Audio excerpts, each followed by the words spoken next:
Halo, apa kabar? Assalamualaikum warahmatullahi wabarakatuh. Selamat menjalankan ibadah puasa. Saya Hersbun Bonarif dari Forum News Network bersama dengan Bung Rocky Gerung. Bung Rocky, hari ini DPR mengesahkan revisi Undang-Undang TNI. Aklamasi. Semua partai di parlemen termasuk partai yang katanya oposisi, semua fraksi maksud saya, PDIP, itu malah dia yang menjadi juru bicaranya ya. Dan sementara di kalangan civil society itu terjadi penolakan besar-besaran. Bukan ini kan mulai dari mahasiswa, perguruan tinggi, aktivis, dan sebagainya. Tapi tampaknya pemerintah dan DPR sudah mencapai satu kesepakatan. Ya, seberapa besar pun penolakan, undang-undang itu tetap harus disahkan. Ya tentu ada cukup banyak alasan untuk sebut saja mendistribusikan personil tentara di dalam berbagai lembaga. Dan kita bisa pahami kalau upaya itu dimaksudkan untuk memperkuat lembaga-lembaga itu karena ketiadaan atau kekurangan kapasitas. Dan kalau kita lihat lembaga sipil, kalau lembaga sipil itu diduduki oleh TNI, itu penanda bahwa kapasitas sipil tidak mencukupi. Kan logikanya begitu tuh. Kalau pada akhirnya penambahan jumlah lembaga yang dianggap layak atau signifikan diduduki oleh militer, tentu ada alasan yang lebih teknis, yaitu keahlian militer di bidang pertahanan, di bidang wilayah yang memerlukan semacam filosofi tentara itu, army readiness, kesiagaan militer. Dan itu harus diterangkan di dalam bentuk yang paling absolut, yaitu ada kedaruratan, kan? Itu dasarnya tuh. Jadi kalau kita periksa argumen hari-hari ini yang menginginkan atau memungkinkan lembaga-lembaga sipil itu diduduki atau diselenggarakan oleh personel militer, tentu keterangannya mesti lengkap. Apakah kini ada kedaruratan menuju perang misalnya, atau memang sipil kekurangan kapasitas sehingga harus minta di bail out oleh kalangan militer. Kan itu debatnya ada di situ tuh sebetulnya. Jadi kita mau tunjukkan dulu bahwa alasan-alasan yang beredar hari-hari ini tidak cukup untuk menerangkan perdebatan yang ada sekarang.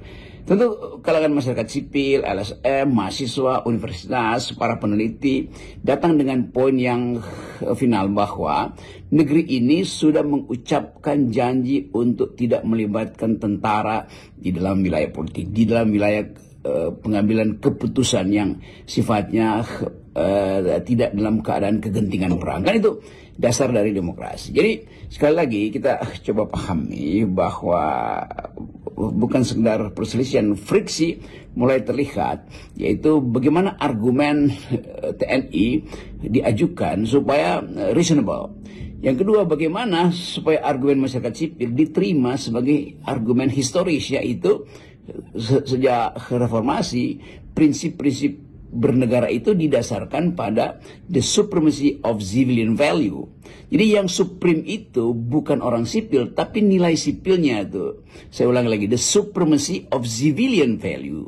Jadi nilai-nilai sipil itu yang diunggulkan dalam sistem demokrasi. Nah, kalau nilai-nilai militer itu dipaksakan ke dalam nilai sipil, maka akan berlaku hal yang sebaliknya, yaitu span of command. Dalam kehidupan sipil itu demokrasi artinya bercakap-cakap dan berselisih itu.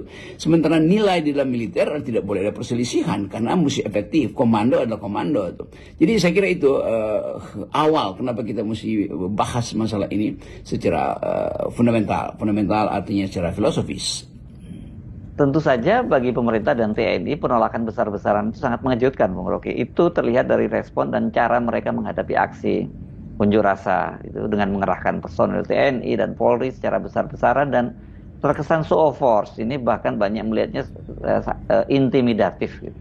Jadi bila masyarakat sipil bereaksi keras terhadap RUU TNI ini, dan akademisi juga punya prinsip yang sama, mahasiswa, para peneliti, dosen, itu menunjukkan bahwa masih ada dalam ingatan kita satu evolusi di dalam sejarah Republik ini sejak perang kemerdekaan, ketika TNI memang harus terlibat pada waktu itu secara organik. TNI terlibat dengan kepentingan rakyat karena upaya perjuangan kemerdekaan, sehingga ada gerilya, ada basis-basis tentara yang memang disupport logistiknya oleh rakyat, dan itu keadaan gerilya sebetulnya itu. Nah, itu yang kemudian disebut sebagai kalau nggak salah Profesor Salim Said yang menulis disertasi The Genesis of Power, by istilah bahasa Indonesianya, Genesis of Power, asal usul kekuasaan. Nah, asal usul kekuasaan itu melekat di dalam tradisi tentara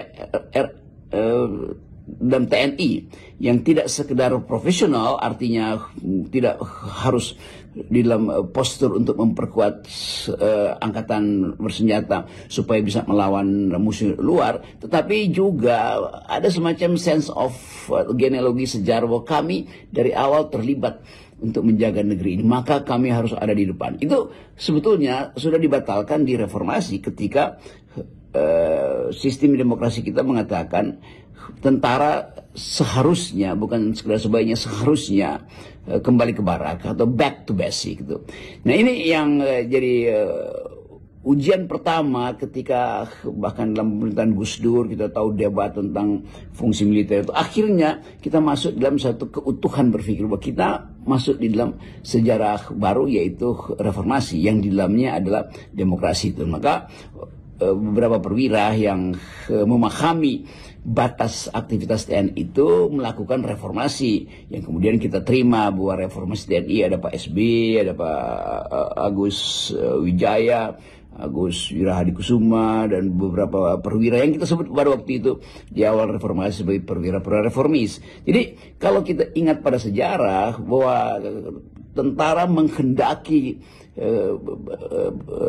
kapasitas untuk mengatur negeri, memang asal usulnya adalah sejarah kemerdekaan yang kemudian tumbuh menjadi karena ada banyak pemberontakan atau potensi perang saudara, maka Jenderal Nasution pakai teori jalan tengah. Jalan tengah, saya kalau saya tidak keliru, istilah jalan tengah dibuat oleh di era mungkin tahun 50-an, 57, 58 oleh Panglima Nasution, yang kemudian disepakati sebagai satu upaya untuk memulihkan keamanan. Maka tentara menempatkan sipil di bawah kekuasaan. Ada gubernur militer kira-kira begitu yang menguasai karena keadaan perang dan upaya untuk menghalangi perpecahan bangsa. Tetapi itu sejarah di awal-awal kemerdekaan tuh, mungkin sampai tahun 50, 59 itu ada PRRI Permesta dan macam-macam itu. Tapi kemudian evolusi itu tumbuh sehingga kontrol sipil terhadap tentara itu makin lama makin menyusut, maka terjadilah difungsi ABRI. Jadi evolusinya jelas, ada perang kemerdekaan, the genesis of power, ketika tentara bersekutu dengan rakyat, lalu ada upaya TNI melalui Jenderal Nasution untuk melibatkan tentara demi mengutuhkan bangsa itu, karena banyak perang-perang lokal itu bahkan akan semacam pecah perang saudara, maka diambil politik jalan tengah itu.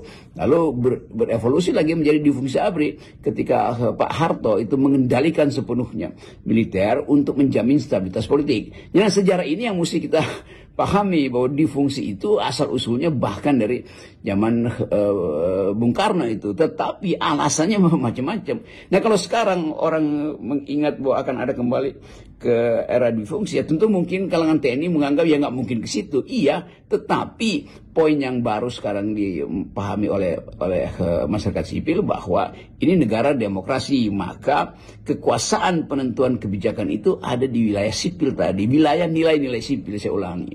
Nah, itu yang saya kira jadi dispute hari-hari ini. Anda selalu menggunakan atau mengemukakan soal civilian value itu dalam wacana dan perdebatan keterlibatan TNI dalam pemerintahan dan jabatan sipil lainnya. Apa sih sesungguhnya yang Anda maksudkan itu? Jadi saya perjelas ya, apa itu nilai-nilai sipil itu? Nilai-nilai sipil artinya di dalam keadaan tiada perang, dalam keadaan damai, dalam keadaan institusi demokrasi bekerja, maka baik sipil maupun militer tunduk pada nilai sipil. Jadi bukan, sekali lagi, bukan supremasi sipil, tapi supremasi nilai-nilai sipil. Misalnya di lampu merah, kalau lampu merah semua mesti berhenti, mau dia mobil jenderal, mobil rakyat biasa, itu harus berhenti lampu merah. Itu namanya nilai-nilai sipil tuh. Kalau di rumah sakit disebut berbicara berbisik-bisik, itu nilai-nilai sipil tuh. Maka tentara, jenderal, rakyat sama di situ, diikat oleh nilai-nilai sipil, menghormati rumah sakit misalnya. Lain kalau dalam keadaan perang, ya mesti ada komando yang tegas-tegas, atau lampu merah bisa dilanggar karena keadaan darurat. Tetapi itu yang kita mau terangkan, bahwa kemampuan kita untuk menghidupkan wacana, narasi, diskurs, nilai-nilai sipil itu yang harusnya diperluas tuh. Jadi kalau kita rumuskan dengan singkat, nilai-nilai sipil artinya patuh pada hal-hal yang layak untuk dijadikan pedoman dalam keadaan damai. Apa itu? Ya diskusi misalnya tuh di kalangan masyarakat sipil. Kan diskusi artinya berupaya untuk bertengkar, untuk menghasilkan kesimpulan. Memang itu membosankan atau bahkan melelahkan diskusi itu. Yang mungkin atau bukan mungkin, di dalam tradisi militer tidak ada diskusi. Kan prinsip tentara itu, bila ragu jangan membidik. Bila sudah membidik jangan ragu. Bila masih ragu, segera tarik pelatuknya, maka dor. Kan itu supaya efektif tuh. Atau bila Anda masih ragu, maka musuh Anda akan dalam detik yang sama itu membuat Anda tewas. Kan itu prinsipnya kan. Tetapi di dalam demokrasi tidak begitu. Diskusi itu harus terjadi itu. Nah, kalau istilah military efficiency itu dipakai di wilayah sipil, maka berhentilah diskusi. Demi efisiensi tradisi komando militer, maka tidak boleh ada diskusi itu. Dan nilai-nilai sipil harus berhenti. Jadi ini perbedaan paradigma yang sifatnya fundamental. Nah, kita mau ingatkan ini supaya betul-betul kita pahami bahwa protes masyarakat sipil itu harus ada pendasaran filosofisnya, bahwa di dalam tradisi masyarakat sipil, diskusi ngotot-ngototan itu penting untuk menghasilkan desain-desain kebijakan yang bahkan sifatnya tentatif, sementara, alternatif, rolling plan, bahwa rencana itu bergulir mengikuti keadaan. Nah, itu berbeda dengan tradisi di dalam sistem militer, span of command, itu atas bawah itu betul-betul perintah satu tuh. Di masyarakat sipil tidak mungkin begitu tuh. Nah, ini saya kira hal utama yang kita ingin supaya rancangan undang-undang itu dipahami dalam konteks perjuangan untuk menghasilkan kembali Indonesia yang memungkinkan kita mengatakan bahwa ada nilai-nilai sipil, ada supremasi nilai-nilai sipil di negeri ini, dan karena itu baik militer, polisi, jaksa, segala macam itu di dalam keadaan damai harus ikuti nilai-nilai sipil tuh. Jadi saya kira itu dasarnya kenapa ada kemarahan dari publik terhadap, bukan saja kemarahan, jadi keinginan untuk mendudukkan kembali hubungan sipil militer yang sebetulnya sudah kita selesaikan ketika era reformasi. Saya pikir memang sangat terlihat ya, ada jarak yang terlampau jauh ini dari DPR yang notabene adalah ini harusnya adalah kepanjangan tangan rakyat, perwakilan rakyat, tapi realitasnya kan DPR itu tidak lebih sebagai kepanjangan tangan dari pemerintah, dan juga tentu saja pemerintah sendiri berhadapan dengan kekuatan civil society. Masyarakat, pemerintah dan TNI merasa tidak ada yang salah kok dengan yang mereka lakukan, karena penambahan kementerian dan lembaga yang bisa diduduki oleh DPR, oleh TNI itu yang memang itu pos-pos yang layak diduduki oleh TNI. Tapi kan persoalannya bukan hanya di situ ya, itu ada perbedaan antara cara melihat ini, karena kekhawatiran tentu saja kembalinya Orde Baru. Nah, karena itu masyarakat sipil mengingatkan pada DPR bahwa loh, kalian kan kita pilih untuk menegakkan nilai-nilai sipil, maka apapun kontrol rakyat melalui Dewan Perwakilan Rakyat itu mesti dihasilkan melalui regulasi itu. Jadi agak absurd kalau misalnya DPR justru mengamputasi hak dia untuk mengontrol TNI, mengontrol wilayah-wilayah yang memungkinkan keputusan itu tidak berdasarkan persetujuan rakyat. Kan itu lalu dibikin itemized, dicari beberapa kasus dalam RUU itu, misalnya bahwa yang militer di wilayah sipil itu, kalau yang ditugaskan di wilayah sipil dan melakukan pelanggaran yang deliknya ada di KUHP, ya diadili, dibawa ke pengadilan umum, bukan di pengadilan militer. Karena ini bukan keadaan perang. Jadi betul kita paham secara filosofis hal yang didalilkan oleh masyarakat sipil, dan itu kentara sekali bahwa masyarakat kita sangat bukan sekedar peka seolah-olah mencurigai militer akan masuk ke medan politik, tetapi mengingatkan dengan sangat kuat bahwa tradisi demokrasi itu adalah tradisi perdebatan publik. Tradisi demokrasi artinya pengadilan umum tuh. Tradisi demokrasi artinya percakapan yang seringkali membosankan tetapi memang harus ditempuh. Beda dengan span of command, supaya ada military efficiency prinsipnya di dalam organisasi tentara. Kan kita mau terangkan bahwa bahkan polisi itu, polisi apa sih itu polisi itu? Ya dia bawa senjata, bukan. Polisi adalah orang sipil yang dipersenjatai karena ada prinsip ketertiban tuh, dan senjata itu digunakan untuk melindungi rakyat dari potensi kekacauan yang disebabkan oleh konflik-konflik yang sifatnya pidana, kriminal. Kan itu dasarnya kenapa polisi dipersenjatai. Jadi polisi adalah sipil yang dipersenjatai. TNI bukan sipil dari awal. TNI dapat hak eksklusif untuk memonopoli alat-alat kekerasan. Karena itu senjata bagi TNI itu adalah naluri awal dia berperang, kan itu dasarnya tuh. Polisi bukan untuk berperang dengan sendirinya, walaupun dua-duanya punya senjata. Nah, itu yang ingin kita terangkan, atau saya terangkan, atau FNN terangkan, bahwa di dalam upaya untuk menghasilkan kembali Indonesia yang berpikir, dan itu artinya kita harus balik lagi pada prinsip-prinsip dasar demokrasi, dan prinsip itu yang sudah kita pastikan bahwa kontrol sipil terhadap militer bukan kontrol untuk mengendalikan, tetapi demi peradaban demokrasi itu, supaya semua hal yang menyangkut kepentingan publik itu dibahas di DPR, dan DPR mengendalikan regulasinya untuk kepentingan rakyat. Nah, kepentingan rakyat itu apa? Ya dalam keadaan tiada perang itu. Nah, kalau ada perang, ya minta izin pada rakyat tuh. Dan itu yang filosofi itu yang masih absurd, bukan absurd, masih blur, masih kabur dalam aturan undang-undang. Nah, itu yang mencemaskan, jangan sampai tafsir dalam undang-undang itu menyebabkan kembalinya militer dalam politik. Jadi kecemasan masyarakat sipil itu sangat mendasar dan sangat filosofis. Saya pikir Presiden Prabowo harus lebih peka dengan tuntutan civil society di tengah berbagai persoalan ekonomi dan ancaman krisis saat ini. Karena mungkin mereka menganggap ini hanya riak kecil, ya, dan kemudian kesalahpahaman terhadap pemerintah. Namun perlu kita ingatkan bahwa orang itu sering tersandung dan jatuh itu karena kerikil kecil, bukan karena batu besar. Kita ingin ingatkan pada Presiden Prabowo bahwa ada potensi krisis karena ketegangan politik yang bisa masuk intrusi ke dalam perdebatan soal hubungan sipil militer ini.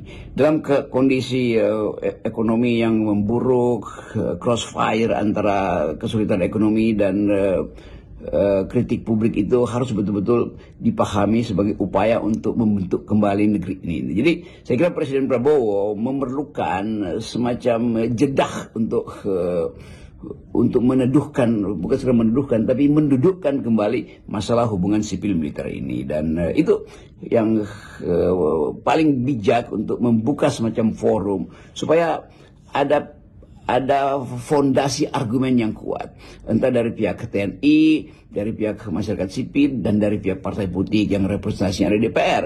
Nah, ini yang sebetulnya dicurigai dalam masyarakat sipil, bahwa tidak ada keterbukaan ketika DPR membahas isu yang sangat menegangkan sebetulnya, karena memori kita tentang kekuatan tentara di masa lalu itu tetap berbekas melalui ceramah dari senior ke junior di dalam organisasi mahasiswa, dari kalangan purnawirawan yang tahu bagaimana beratnya untuk mengembalikan TNI ke wilayah profesionalisme, back to basic, dan itu semua akhirnya diucapkan sebagai kegelisahan hari-hari ini, dan potensi kegelisahan itu menjadi semacam konflik politik itu juga terbuka karena kita ada di dalam upaya baru di awal pemerintahan Presiden Prabowo untuk mengkonsolidasikan yang kita sebut pelembagaan demokrasi. Jadi lembaga-lembaga demokrasi masih harus kita perkuat karena memang diabaikan oleh Presiden Jokowi sebelumnya, karena upaya untuk menghasilkan civilian value itu akhirnya tertinggal karena ambisi Presiden Jokowi untuk segera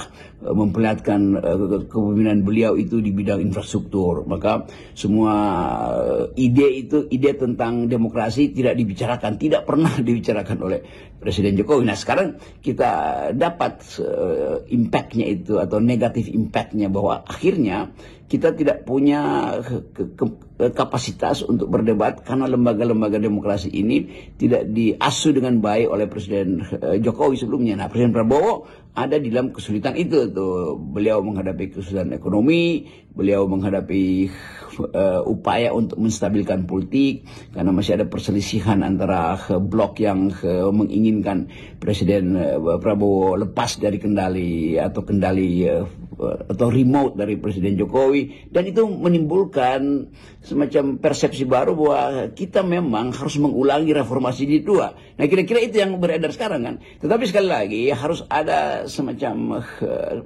commander wish dari Presiden, dalam tanda petik ya, commander wish dari Presiden sebagai pemimpin sipil. Pada akhirnya Prabowo kan pemimpin sipil untuk mengucapkan, mengadres kegelisahan publik ini. Saya kira itu dasarnya, dan kita tahu bahwa di sekitar Pak Prabowo ya ada jenderal-jenderal senior yang paham ide reformasi, yang sangat paham kenapa TNI harus back to basic, kenapa pengendalian politik itu harus dikembalikan pada masyarakat sipil. Nah kita tahu ada Pak SBY yang udah bicara banyak, Pak Agus Wijaya juga kemarin menerangkan dengan baik soal-soal yang bersangkutan dengan impact negatif kalau kehadiran militer sangat terasa di dalam politik, itu berbahaya bagi demokrasi, dan dunia internasional juga akan ribut sedikit untuk menuntut konsistensi Indonesia di dalam soal tadi, the supremacy of civilian value. Salam akal sehat. Ya.